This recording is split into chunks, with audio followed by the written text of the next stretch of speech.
Hello everyone, in this video I'm going to walk you through how to turn post notifications when someone posts on TikTok. First thing you do is open up a TikTok, click on your profile icon, tap on the three lines at the top right corner, tap on settings and privacy, tap on notifications, go down to post you interact with, turn it on. So you'll be notified when your friends or followers comment on other friends' posts you like or commented on. The next thing, you go to posts from your accounts you follow, tap on it. Now get post from accounts you follow, turn it on. So now you get notifications from all accounts you follow.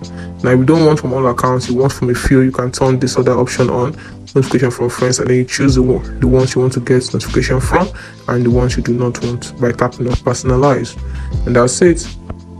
That is how to turn on post notifications when someone posts on TikTok. Hope you found this video helpful. If you did, like and subscribe for more.